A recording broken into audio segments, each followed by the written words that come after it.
Assalamualaikum warahmatullahi wabarakatuh.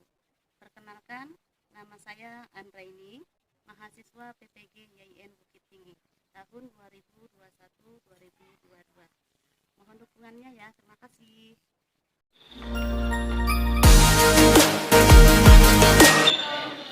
Ada kok.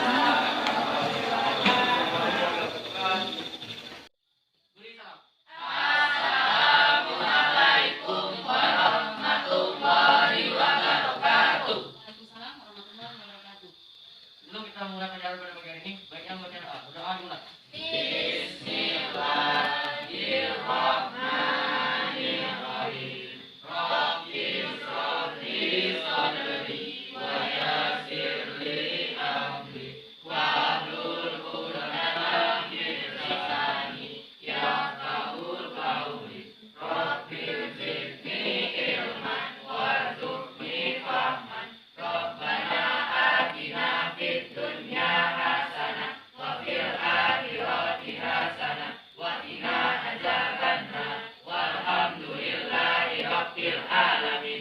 Sebelum kita belajar, ibu absen dulu ya. Cek kehadiran kalian. Aldi Pratama. Dari Bu. Ya, Aldi Oka Pratama. Dari Bu. Alia Zahara. Cynthia Gustina. Apa kabar anak-anak semua? Baik. Sehat? Sehat. Sudah siap untuk belajar hari ini? Siap. Ya. Di antara kalian ada yang ini? Ada yang sakit tak? Tidak. Ya. Perlu kita menjaga kesehatan, apalagi sekarang masih dalam masa pandemi ya. Jangan lupa melakukan berapa M? 3M. Mencuci tangan. Apalagi? Memakai masker. Jaga jarak supaya kita tidak tertular daripada virus COVID-19. Ya, yang bajunya di luar silakan masukkan ke dalam bajunya. Udah silakan pindah ke sana, jangan di daerah yang perempuan. Ya. Jadi kita tidak boleh dekat sama yang perempuan. Oke. Hari ini kita melanjutkan materi kita yang minggu lalu ya. Ada yang masih ingat minggu lalu materi kita tentang apa? Tentang kedudukan sebagai sumber hukum Islam. Coba siapa yang masih ingat dengan apa itu kedudukan Al-Quran sebagai sumber hukum Islam? Ya, sekarang sebagai sumber hukum Islam yang pertama. Oke, apa kedudukan hadis sebagai sumber hukum Islam? Siapa yang masih ingat? Coba. Ya, silakan Rehan. Sebagai kedudukan sumber hukum Islam yang kedua. Ya, sebagai sumber kedudukan hadis sebagai sumber hukum Islam yang kedua setelah Al-Quran. Kedudukan ijtihad sebagai sumber hukum Islam siapa yang tahu? Masih ingat? Ayo, coba. Apa? Sebagai sumber hukum Islam yang setelah hadis setelah Al-Quran. Apabila sesuatu itu tidak ada dalam Al-Quran dan tidak ada dalam hadis, maka apa? Diambil dari ijtihad. Pelajaran kita pada hari ini. Yang pertama apa? Coba apa? Dibaca. Yang pertama apa? Setelah menyaksikan video pembelajaran, siswa mampu menentukan kedudukan Al-Quran, hadis, dan ijtihad sebagai sumber hukum Islam dengan benar. Ya, tujuan pelajaran yang kedua. Coba silakan Alfi. Setelah berdiskusi, siswa mampu menjelaskan kedudukan Al-Quran, hadis, dan ijtihad sebagai sumber hukum Islam menurut pendapatnya sendiri. Ya, itu tujuan pelajaran kita yang kedua. Wah. Dan yang ketiga, silakan Rehan. Dibaca. Setelah menyaksikan video pembelajaran dan belajar kelompok, siswa mampu menentukan bentuk-bentuk suatu hukum yang bersumber dari Al-Quran, hadis, dan ijtihad sebagai sumber hukum Islam sesuai dengan syariat Islam. Ya, silakan Fiona baca tujuh pelajaran kita yang keempat. Setelah menyaksikan video pembelajaran dan belajar kelompok, siswa mampu mengklasifikasikan macam-macam sumber hukum Islam dengan tepat. Iya, ya. Itu tujuan pelajaran kita yang keempat. Dan yang kelima. Silakan. Puja.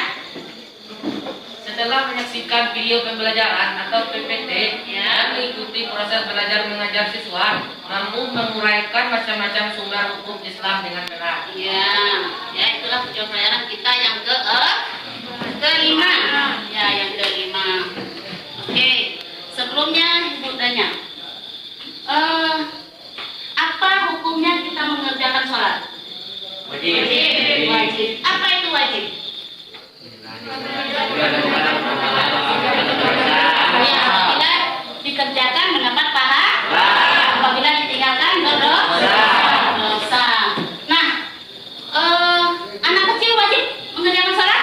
Tidak. Jadi syarat untuk mengerjakan sholat itu apa? Baik. Apabila dia sudah baik. Ada yang tahu tidak? Apa hukumnya makan petai? Kenapa makruh? Karena mengganggu orang lain. Ya, karena baunya ya tidak sedap mengganggu orang lah. Baiklah. Setelah kita lihat tadi tujuan dari pembelajaran kita, ya. Jadi pentingnya kita mempelajari tentang sumber-sumber hukum Islam. Dari mana asalnya suatu hukum itu, apa dari Al-Quran, atau dari hadis, atau dari ijtihad, supaya kita di dalam kehidupan sehari-hari ya bisa berpedoman. Ya, kita tahu itu dosa, suatu perbuatan itu dosa. Apa kita mau mengerjakannya? Ya, begitu ya, mempelajari tentang sumber-sumber daripada hukum Islam. Kita bagikan kelompok, silakan buat kelompoknya nanti yang kelompok 1 sebelah kiri, dan kelompok 2 di tengah, dan kelompok 3 sebelah kanan ya, dan kelompok 4 di belakang. Baiklah, kita masuk pada kegiatan ini. Silakan kalian buat kelompoknya ya sesuai sudah dibagikan. Ya, kita lihat lagi bentuk suatu hukum yang bersumber dari ijtihad. Apa kemarin? Yang pertama ijma, terus apa lagi? Qiyas, terus masalah mursalah, dan yang keempat uruf atau ada kebiasaan, dan yang kelima saddu zari. Ya, itulah bentuk suatu hukum yang bersumber dari ijtihad. Nanti kalian sudah kasih contoh nama tugasnya, silakan cari contoh ya suatu hukum itu yang bersumber dari ijtihad. Nah, ini pembagian hukum Islam. Kemarin juga sudah kita bahas. Adapun pembagian hukum Islam itu ada berapa? Ada 2, hukum taklifi dan hukum wada'i. Coba lihat pembagian hukum taklifi. Ada wajib, apalagi? Sunnah, makruh, dan haram, terus mubah. Nah, silakan kalian cari contoh ya suatu hukum itu yang bentuknya wajib, yang bentuknya sunnah, dan yang haram, apalagi makruh dan mubah. Yang kedua, pembagian hukum Islam itu adalah hukum wada'i. Nah, ini hukum wada'i terbagi 4 ya, terbagi 4. Yang pertama sebab dan syarat, yang ketiga mani atau penghalang, yang keempat rukhsah. Ya, nanti yang sebab tergelincirnya matahari menyebabkan kita tibanya waktu sholat zuhur. Apalagi itu sebabnya ya, menyebabkan kita untuk melaksanakan sholat zuhur. Terbenamnya matahari menjadi sebab kita untuk melaksanakan sholat maghrib, itu maksudnya. Oke? Dan juga syarat. Nah, kalau belum cukup umur, berarti kita tidak dituntut untuk mengerjakan sholat, tidak diwajibkan. Berarti syaratnya apa? Cukup umur. Itu yang contoh dari syarat. Nah, silakan nanti cari contoh yang lain ya. Terus yang ketiga, penghalang. Nah, penghalang begini. Kalau kalian halangan, yang perempuan ini, halangan boleh tidak puasa? Tidak boleh. Berarti apa yang menghalangi? Karena dia halangan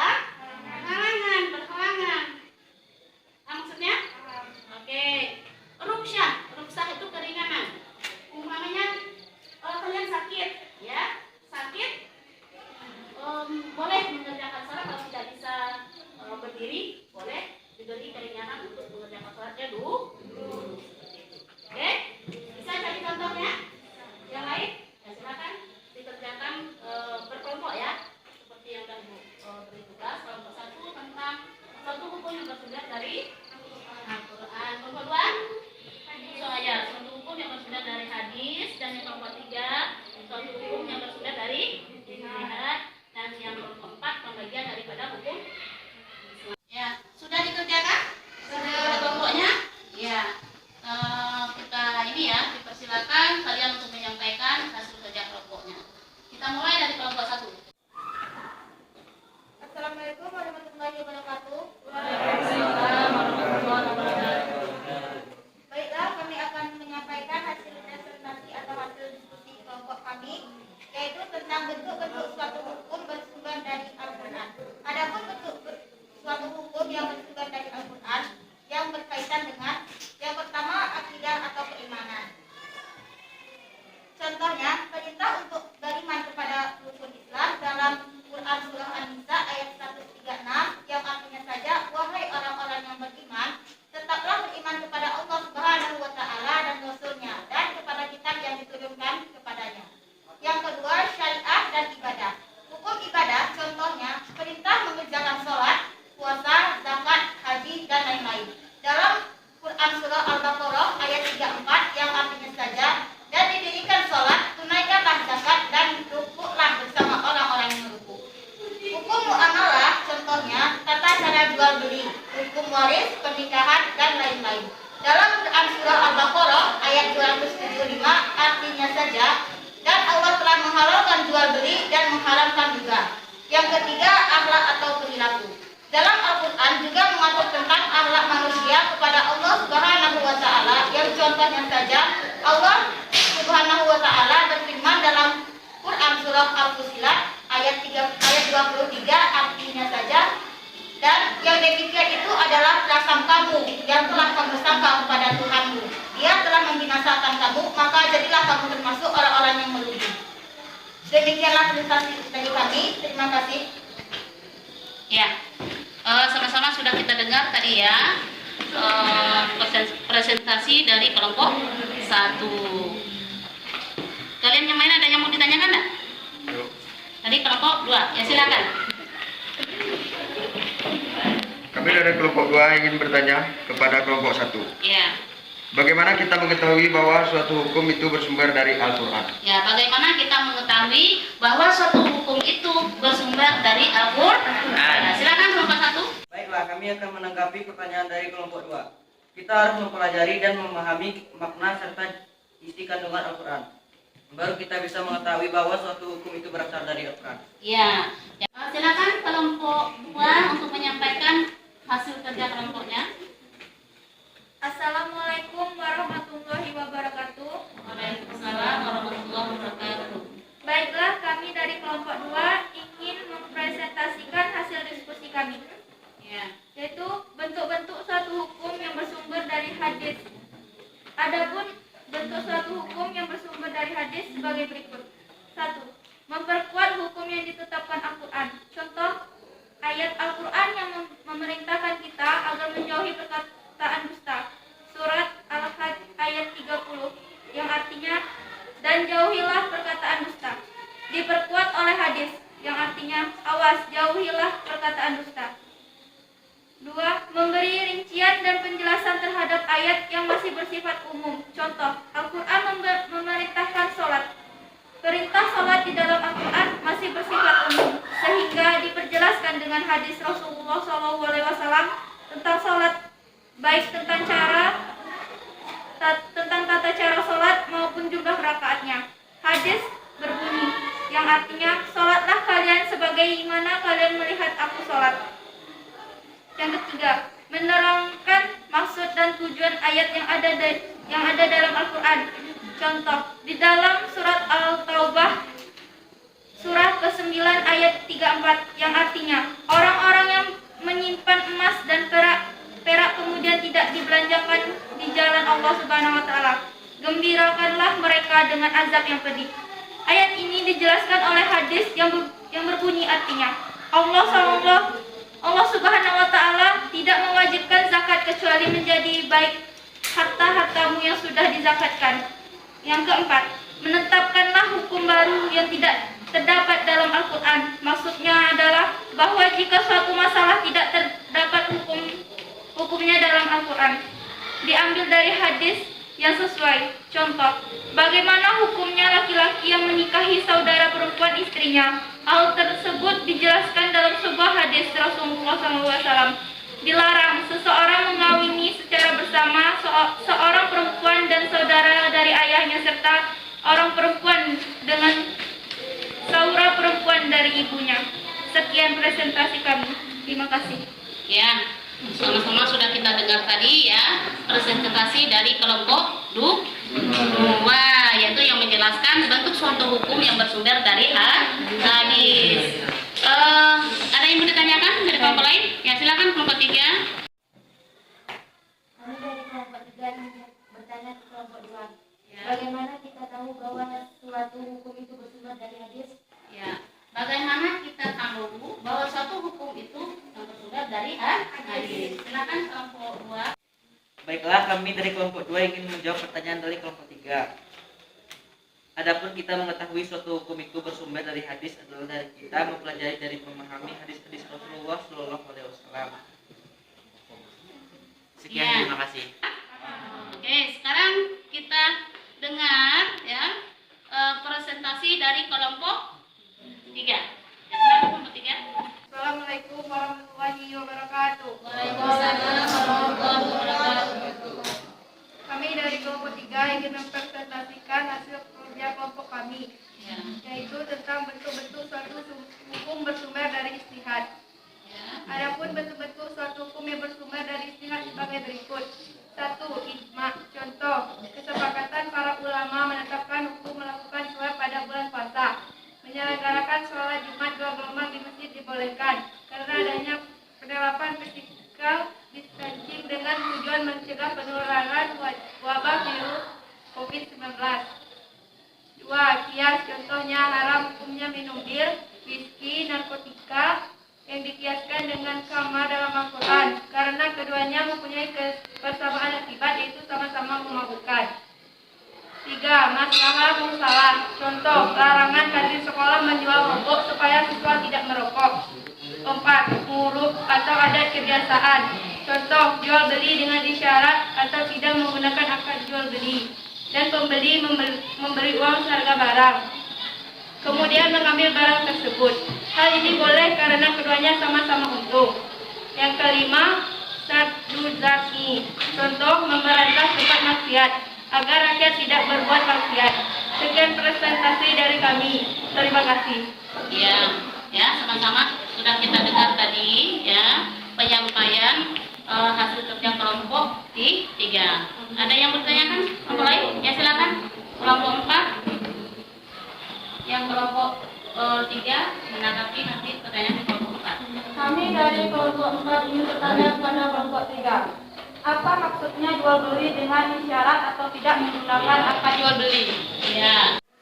Kami dari kelompok 3 ingin menjawab pertanyaan dari kelompok 4. Ya. Adapun maksud jual beli dengan isyarat atau tidak menggunakan akad jual beli itu adalah bahwa jual beli yang kita lakukan sah atau boleh hanya dengan isyarat.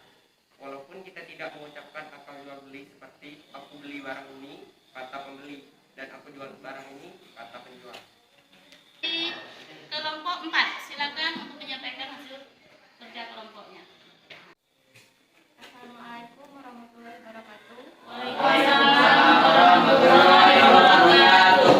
Baiklah, kami dari kelompok 4 akan mempresentasikan hasil diskusi dari kami. Ya. Contoh-contoh suatu perbuatan yang mengandung taklifi, yang hukumnya wajib, sunnah, haram, makruh, dan mubah, dan suatu hukum yang mengandung hukum wajib. 1. Hukum taklifi. Hukum taklifi ada 5 bagian. Yang pertama, wajib atau fardu. Wajib ain, contoh, sholat, puasa, zakat, haji, dan lain-lain. Wajib kifayah, contoh, mengurus jenazah. B. Sunnah. Sunnah ain, contoh, sholat sunnah rawatib, puasa Senin Kamis, sedekah, dan lain-lain. Sunnah kifayah, contoh, menjawab salam, menjawab orang bersih, dan lain-lain. Yang ketiga, makruh. Contoh, menggosok gigi pada bulan puasa, makan petai mentah, cerai dengan istri, dan lain-lain. Yang keempat, haram. Contoh, judi, zina, mabuk, mencuri, menipu, memfitnah, dan lain-lain. Dan yang kelima, mubah. Contoh, memilih pakaian, memilih makanan, makan, tidur, dan lain-lain. Yang kedua, hukum wad'i. Hukum wad'i ada 4. A. Sebab. Contoh, tergelincirnya matahari menjadi sebab wajib sholat zuhur. Berbuat zina menjadi sebab wajib hukum rajam atau dera. Yang kedua, syarat. Contoh, jika umur mencapai dewasa, maka menjadi syarat wajibnya sholat. Yang ketiga, mani atau penghalang. Contoh, adanya najis di badan menjadikan sholat seorang itu batal. Keluarnya darah haid bagi wanita menjadi penghalang untuk puasa. Keempat, rukyat. Contoh, dari musyafir keringanan untuk mengerjakan sholat dengan jamak.